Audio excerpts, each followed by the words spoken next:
오늘 우리 함께 보실 말씀은 다니엘서 2장 1절에서 18절 말씀입니다. 네, 오늘도 이렇게 둘째 날 저녁까지 오게 되었습니다. 새벽에도 저와 함께 말씀을 보았고요. 점심에도 저와 함께 말씀을 보았고요. 저녁에도 저와 함께 말씀을 보게 되었습니다. 너무나도 기분이 좋으시죠? 네, 다니엘서 2장을 아마 여러분들 머릿속에 잊지 못할 겁니다. 다니엘서 2장 하면 황교안 전사님 아마 머릿속에서 잊지 못할 것 같습니다. 제 머릿속에서도 다니엘서 2장을 아마 잊을 수 없을 것 같습니다. 우리 말씀에 들어가기에 앞서서 성도님들에게 한번 한 가지가 아니라 여러 가지 문제들을 한번 내보도록 하겠습니다. 다음에 제가 설명하는 것이 무엇에 관한 설명인지를 우리 맞춰주시면 될 것 같습니다. 자, 첫 번째 문제입니다. 자, 1번. 전 세계 200여 개 이상의 언어로 번역되었고 가장 많이 팔린 책은 무엇일까요? 네, 뭐라고요? 왜 다들 대답을 안 하시죠? 대답을 하고 나서 뭐라고요? 라고 물으면 우리나라 사람들은 다들 대답을 잘 안 하시더라고요. 이럴 때 제가 배운 게 있습니다. 어떻게 하면 대답이 이뤄낼지를 제가 배운 게 있습니다. 자, 희진아, 뭐라고? 이렇게 콕 집어서 얘기를 하면 대답을 할 수밖에 없다고 하더라고요. 자, 희진아, 정답이 뭐라고? 그렇지, 희진이가 성경이라고 이렇게 얘기를 했습니다. 맞습니다. 첫 번째 문제의 정답은 성경입니다. 너무나도 어때요? 쉽죠? 자, 두 번째 문제입니다. 다음으로 넘어와서 두 번째 문제.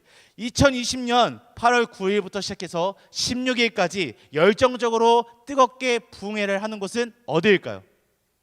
자, 우리 종민이 이번에는 종민이.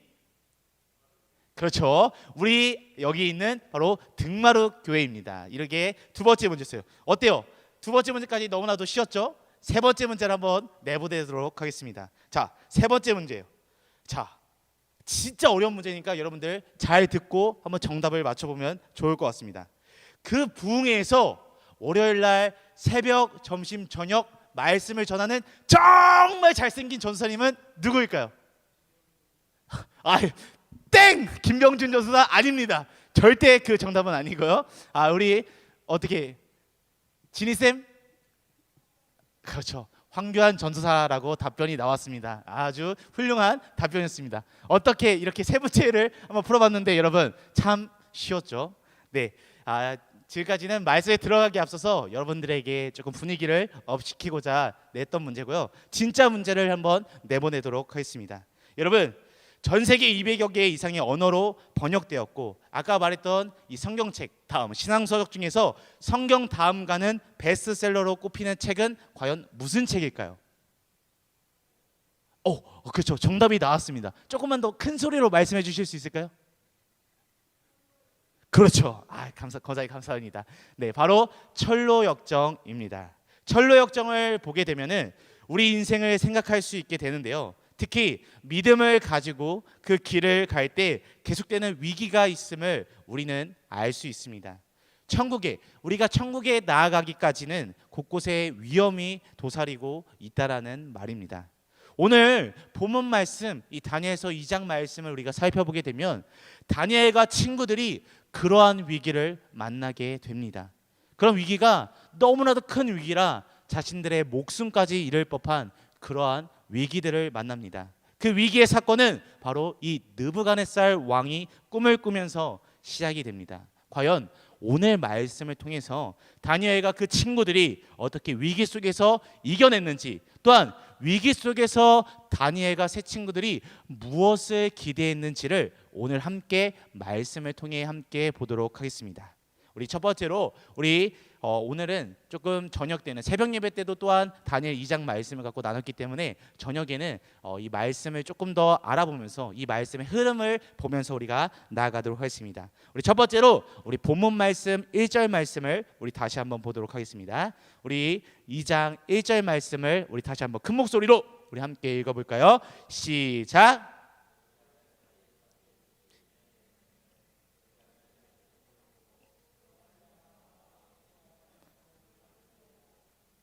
아멘.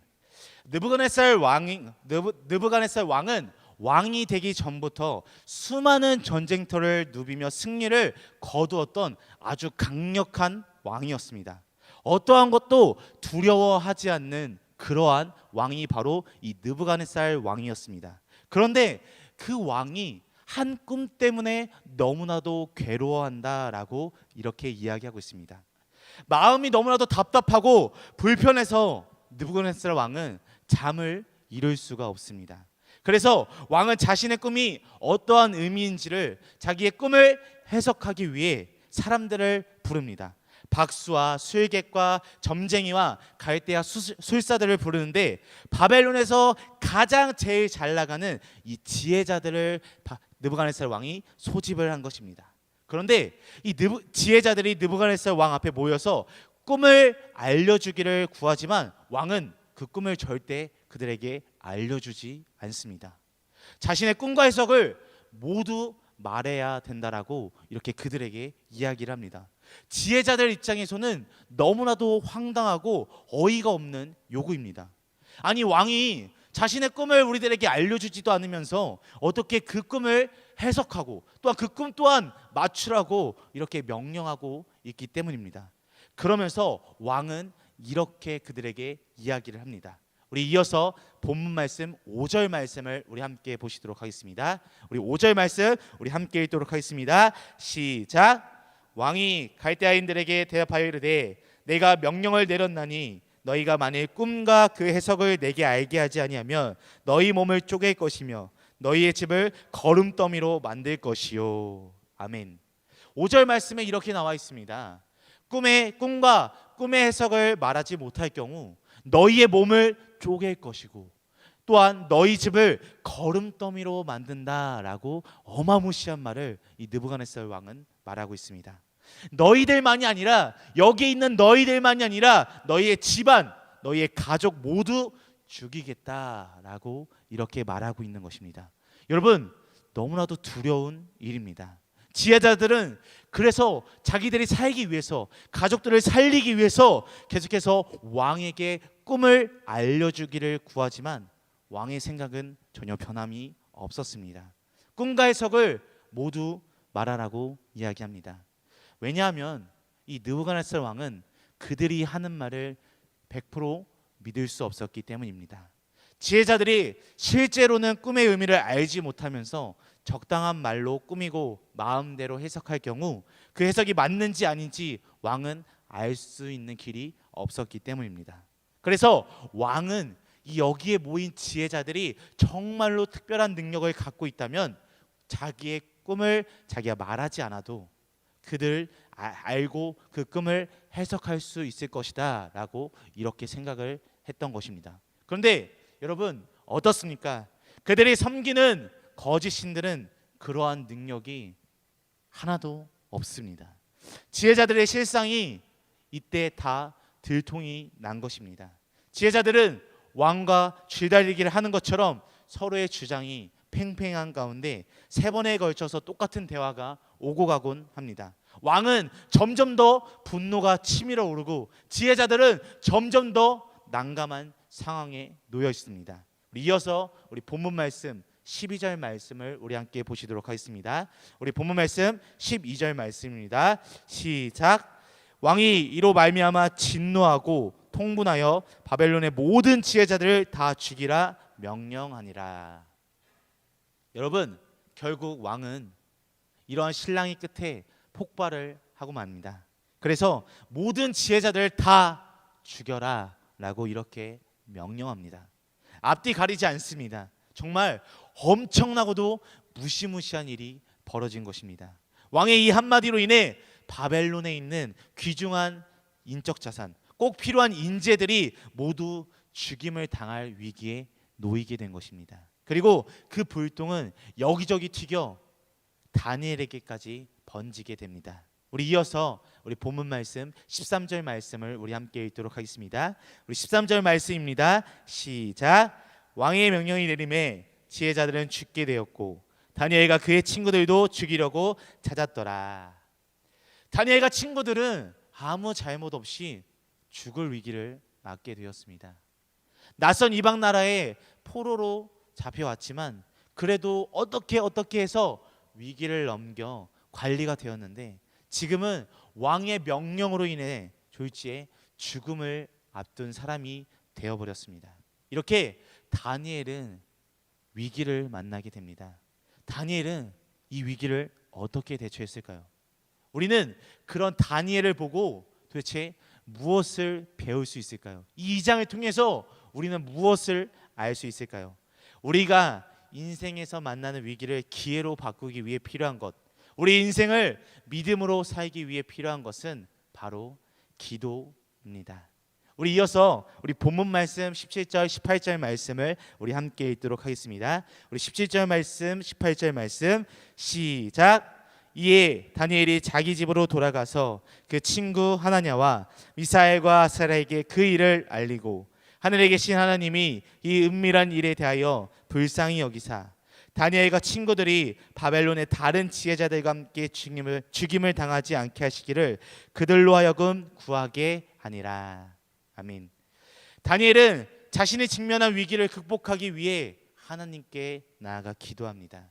친구들에게 이 사실을 알리고 함께 하나님께 기도하며 나아갑니다. 위기를 피하기 위해 살 길을 찾으려고 자기가 열심히 노력해서 여기저기 뛰어다니는 것이 아니라 조용히 하나님 앞에 나아가 문제를 하나님 앞에 내려놓고 도움을 구합니다. 하나님이 자신과 친구들을 불쌍히 여겨 주시기를, 그래서 죽임을 당하지 않게 하시기를 하나님께 구합니다. 하나님, 저를 불쌍히 여겨주세요.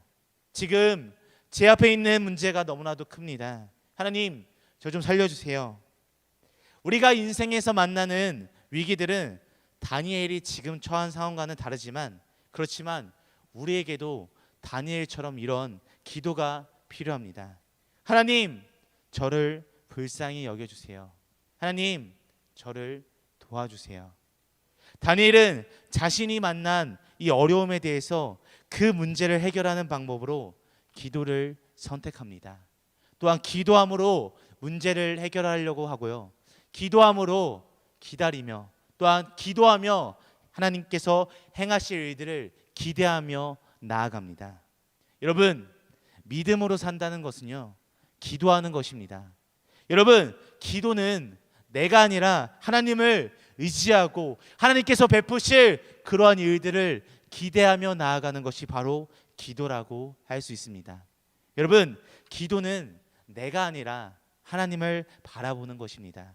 내 힘이 아니라 하나님의 능력을 구하는 것이고, 나는 할 수 없지만 하나님은 하실 수 있다는 것을 우리가 기억하며 하나님께서 행하실 일을 기대하는 것입니다. 우리가 만나는 위기, 어려운 상황에서 우리는 기도할 수 있습니다. 우리가 기도하면 하나님께서 분명하게 보여주시고 하나님께서 분명하게 일하실 것입니다. 우리가 기도하면 우리에게 있던 문제는 우리의 손을 떠나 하나님께로 맡겨지는 것입니다. 기도로 하나님께 아뢰일 때, 기도로 하나님께 맡길 때 우리는 하나님이 어떻게 일하시는지, 어떻게 그 뜻을 이루시는지를 기대하며 기다릴 수 있습니다. 그분의 일하심을 우리는 볼 수 있는 것입니다. 그래서 기도는 기다리며 기대하며 기도하는 것입니다. 우리가 살아가는 이 세상에는 너무나도 어려운 문제들이 많이 있습니다. 특히나도 이번 연도에는 더더욱 많은 문제들이 동시다발적으로 우리들의 삶에 다가오게 되었습니다. 오늘 말씀에 나온 이 다니엘과 친구들은 목숨을 잃을 수도, 이 세상에서 더 이상 살아가지 못할 수도 있는 그런 어려운 상황에 놓이게 되어 있었습니다. 여러분, 어떠신가요? 우리가 살아가는 이 세상에서 계속해서 끊임없이 우리들에게 문제가 찾아옵니다. 우리들을 너무나도 힘들게 합니다. 우리가 살아가는데 너무나도 힘들게 하고요. 우리가 살아가는데 너무나도 어렵게 그렇게 할 때가 너무나도 많이 있습니다. 특히 이번 연도에는요, 코로나로 인해서 교회에 올 수 없었고요. 또한 코로나로 인해서 모일 수가 없기에 우리가 함께 모여서 예배드릴 수 없었고요. 모여서 우리가 무엇인가를 할 수조차 없었습니다. 또한 그러한 주변의 시선으로 인해서 교회에 나올 수가 없었습니다. 그리고 또한 요즘 들어서는 많은 비로 인해서 또한 교회에 나가지 못하는 이유가 되었습니다. 물론 이것이 잘못된 것은 아닙니다. 코로나로 인해서 국가의 지침을 따르는 것도 맞고 주변의 시선을 신경 쓰는 것도 맞고 자연재해를 조심하는 것도 맞습니다. 그렇지만 잘못된 것이 하나 있습니다. 그것은 바로 우리의 생각, 우리의 마음이 조금은 잘못되었다라고 생각이 듭니다. 여러분, 다니엘은 죽을 위기 속에서도 하나님을 향한 믿음으로, 하나님을 향한 기도로, 하나님을 향한 기대함으로 하나님의 뜻을 구하며 나아갔습니다. 그렇다면 과연 이 시대를 살아가고 있는 우리들의 모습은 어떠하신가요? 여러분, 죽을 위기에 우리가 처해 있나요, 지금? 저는 그렇게까지는 아니라고 생각이 듭니다.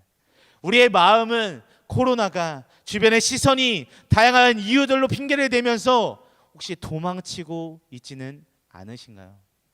하나님을 기대하는 것이 아니라 하나님께서 나에게 주실 말씀을 기대하는 것이 아니라 하나님께서 행하실 것을 기대하는 것이 아니라 나의 편안만을, 나의 육체의 편안만을 기대하며 살아가고 있지는 않으신가요?